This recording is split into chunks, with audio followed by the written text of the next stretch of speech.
जय शिवराय मित्रांनो मनरेगा योजनेअंतर्गत कुशल बिलाच्या साधन सामग्री खरेदीच्या बिलाच्या याचप्रमाणे अकुशल मजुरीच्या प्रतीक्षेत असलेल्या राज्यातील हजारो लाखो लाभार्थ्यांसाठी एक अतिशय दिलासादायक असा अपडेट आहे।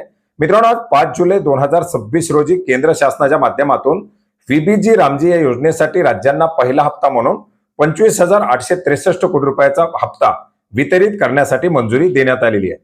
मित्रांनो, यापूर्वी सुद्धा आपण अपडेट घेतलेले की राज्यामध्ये गेल्या 1 ते 2 वर्षापासून बरेच सारे लाभार्थी हे कुशल बिलाच्या प्रतीक्षेत आहेत। गेल्या काही महिन्यापासून अकुशलची मजुरी सुद्धा वितरित करण्यात आलेली नाही आणि याच्यासाठी साधारणपणे 2,000 कोटी रुपयापेक्षा जास्तची रक्कम वितरित करणं अपेक्षित आहे। मित्रांनो, यासाठी केंद्र शासनाच्या माध्यमातून साधारणपणे 1400 कोटी रुपयाच्या आसपासचा निधी उपलब्ध करून देण्यात आलेला होता आणि आणखीनही याच्यासाठी 700 ते 750 कोटी रुपये हे केंद्र सरकारकडून राज्याला येणं अपेक्षित होतं। मित्रांनो, याच्यासाठी आपण पाहिलं होतं की गेल्या आठवड्यामध्ये प्रत्येक राज्याचे रोजगार हमी योजनेचे मंत्री यांच्या समवेत केंद्रीय ग्रामविकास मंत्र्यांच्या माध्यमातून एक बैठक घेण्यात आलेली होती आणि याच बैठकीमध्ये या थकीत असलेल्या बिलाचा इश्यू देखील मांडण्यात आलेला होता। मित्रांनो, याच पार्श्वभूमीवरती या योजनेसाठी ऍडव्हान्स स्वरूपामध्ये तरतुदीत करण्यात आलेल्या निधीपैकी 25,863 कोटी रुपयाचा निधी हा वितरित करण्यासाठी मंजुरी देण्यात आलेली आहे।